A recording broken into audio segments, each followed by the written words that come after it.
Jack Morrison stood in his cluttered garage, cardboard boxes, towering around him like fortifications. At 78, he'd finally accepted his daughter, Linda's ultimatum about cleaning out 50 years of accumulated memories. The musty smell of old paper and motor oil filled his nostrils as he sorted through decades of life. His weathered hands paused on a military footlocker, tucked behind paint cans and garden tools. The olive-drab trunk bore his name stenciled in faded yellow letters. PFCJ, Morrison U.S. Army.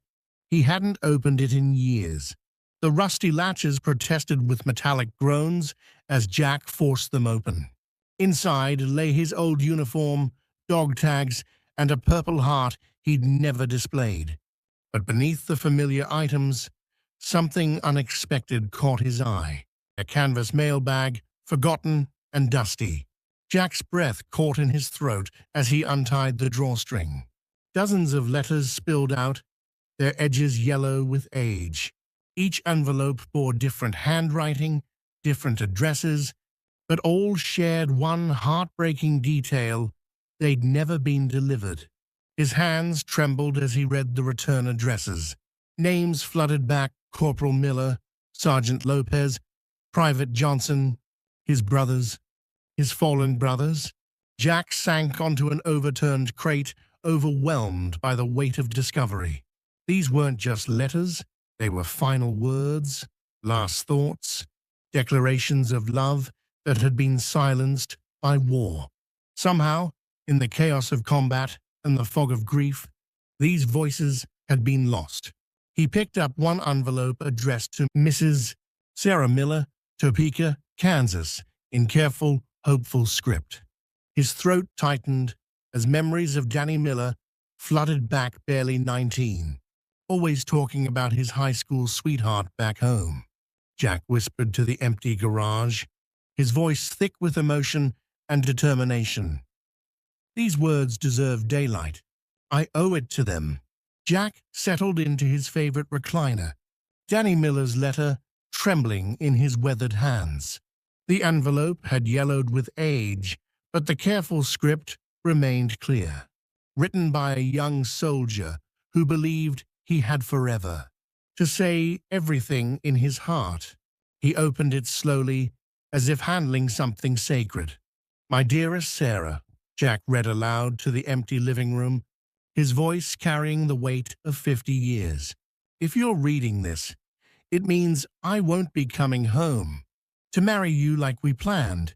I wanted to write this before our big operation tomorrow, because, well, you never know in this place. Jack paused, remembering Danny's nervous energy the night before they'd left base. The kid had been scribbling by candlelight, while mortars exploded in the distance. I keep your picture in my helmet, and every time I look at it, I remember why I'm fighting. Not for politics or generals, but for the right to come home and dance with you at our wedding. I dream about that little house we talked about, with the white picket fence and maybe a dog. Jack's voice cracked. He remembered Sarah from the photograph Danny had shown. Everyone, a pretty girl with kind eyes and a bright smile, wearing a yellow sundress. I want you to know that even here, surrounded by all this madness, thinking about you makes everything bearable. You are my North Star, Sarah. You are my reason for everything.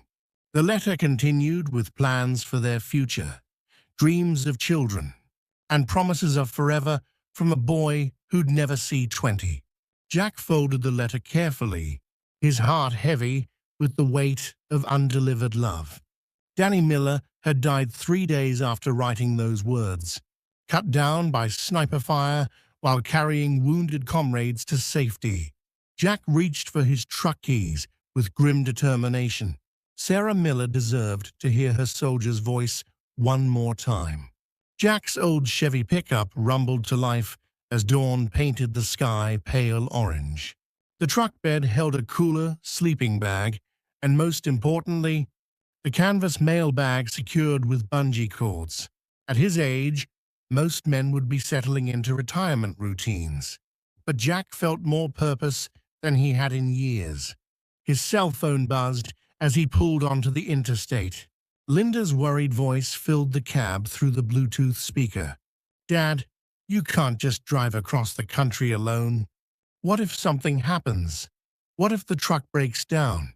Jack smiled, remembering similar conversations before every deployment. "Honey, I've driven through worse places than Kansas and lived to tell about it. This old truck's got at least one more mission in her." "This isn't a mission, Dad. It's dangerous. You're 78 years old. Age is just a number, sweetheart. And this absolutely is a mission." Jack's voice carried the same quiet authority Linda remembered from her childhood. "These boys trusted me with their final words. I'm not about to let them down 50 years later." The highway stretched ahead like a promise. Mile markers, counting down the distance to Topeka. Jack had mapped out his route the night before, marking each destination with military precision. First stop Sarah Miller, then west to Colorado for the Hendersons. After that, who knew? He'd follow the letters wherever they led. "I always finish my missions," Jack said quietly, more to himself than to Linda. A semi-truck passed in the opposite direction, and Jack instinctively straightened his shoulders, falling into the rhythm of long-distance driving he'd learned decades ago. The radio crackled with classic country music, and for the first time in years, Jack Morrison felt truly alive. The letters in the bed behind him weren't just paper and ink. They were promises to keep, stories to complete, and voices that deserved to be heard. The house on Maple Street looked smaller than Jack had imagined, with a well-tended garden and an American flag hanging from the front porch. He sat in his truck for several minutes, gathering courage while studying the address he'd memorized from Danny Miller's letter. Sarah Patterson, she'd remarried, he'd learned from the phone book, answered the door with curious eyes that widened when Jack introduced himself. Her hair was silver now, lines mapping a lifetime around kind eyes that still held traces of the young girl from Danny's photograph. "You served with my Danny?" she asked, inviting him into a living room decorated with family photos and patriotic quilts. Jack nodded, pulling the letter from his jacket pocket. "He wrote this for you. I'm sorry it took so long to deliver." Sarah's hands shook as she recognized the familiar handwriting. She sank into her chair, reading silently, while tears traced paths down weathered cheeks. Jack waited, remembering how Danny used to talk about her laugh, her kindness, the way she made everything seem possible. "He really loved you," Jack said quietly. "I waited 2 years for word," Sarah whispered. 2 years of hoping every knock on the door would be him coming home. When they finally told me he was missing, presumed dead, I felt like my heart stopped beating." She read portions aloud, Danny's young voice, filling the room with dreams that never came to pass.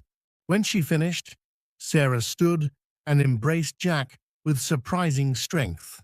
"Thank you," she said against his shoulder. "I married a good man, raised beautiful children, had a full life. But there was always a piece of me that never heard goodbye. Now I have." They spent the afternoon sharing memories, Jack's stories of Danny's courage, Sarah's recollections of their brief, intense romance. As evening approached, Jack felt something he hadn't experienced in years. The satisfaction of a mission accomplished, one letter delivered, dozens more waiting. Each stop brought its own mixture of joy and heartbreak. In Colorado, the Henderson family welcomed Jack like a long-lost uncle, gathering 3 generations around their kitchen table to hear stories about their patriarch's final days. Mrs. Henderson, now 90 and sharp as a tack, laughed through tears at her husband's jokes preserved in fading ink. But in Arizona, Jack faced a different reception. Robert Chen's younger brother answered the door with hard eyes and bitter words. You want me to thank you for bringing this now? 50 years too late? Where were you when Mum died waiting for word from Bobby? Jack absorbed the anger without flinching, understanding it came from a place of deep hurt. I can't change the past, he said quietly. I can only try to make it right now. Some families had moved, their forwarding addresses lost to time. Others had passed away, leaving Jack to wonder if their loved ones had died, never knowing their soldiers' final thoughts. The weight of unfinished business pressed on his shoulders, like a heavy pack on a long march. In New Mexico, he found Maria Gonzalez in a nursing home, her mind dimmed by age, but her heart still capable of recognizing love. When Jack read her son's letter aloud, she smiled and whispered, Mijo, I knew you loved your mama. At a truck stop outside Albuquerque, Jack called Linda from a payphone, his voice hoarse with exhaustion and emotion. How are you holding up, Dad?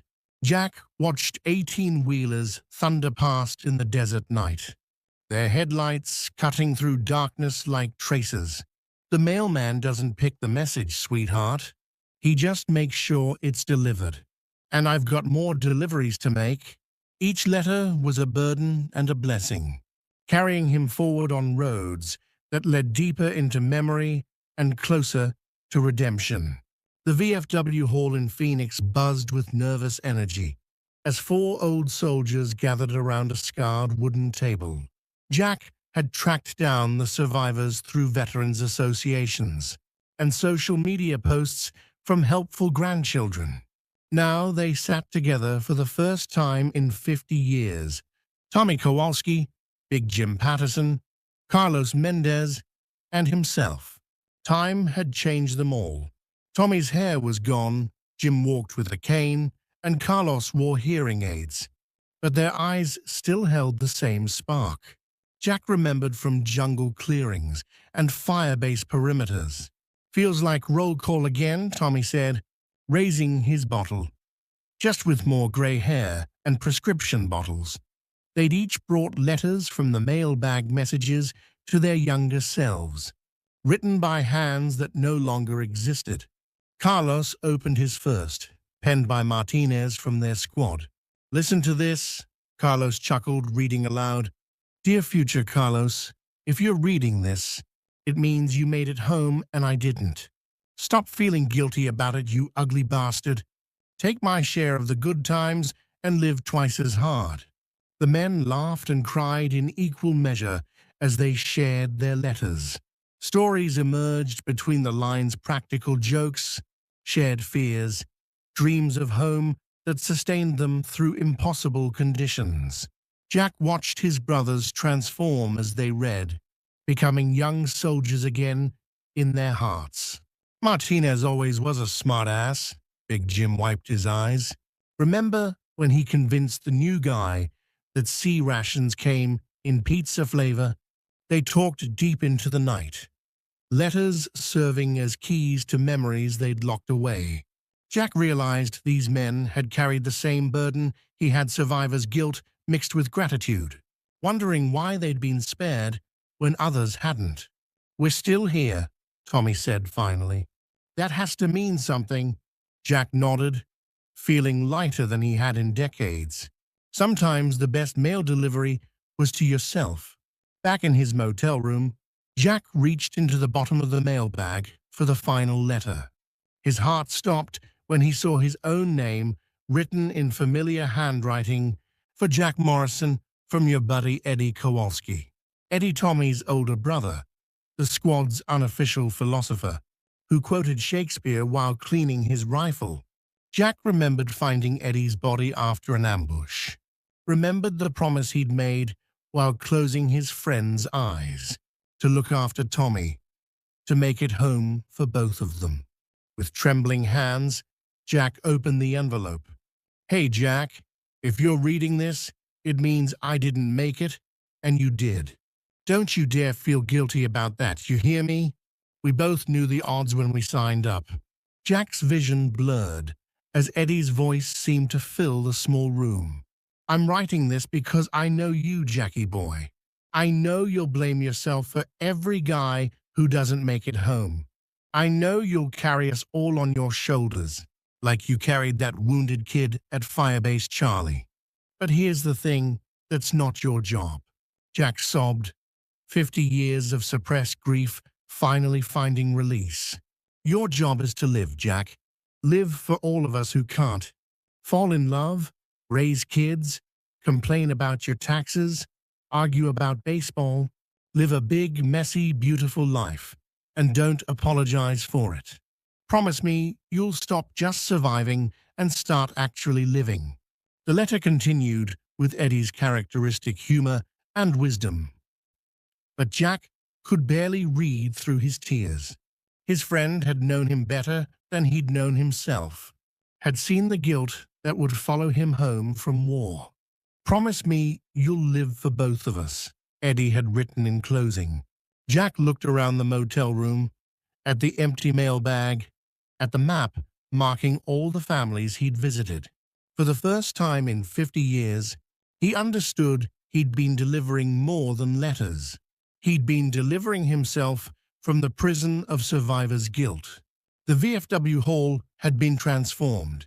American flags hung from the rafters, and round tables filled with people Jack had met on his journey.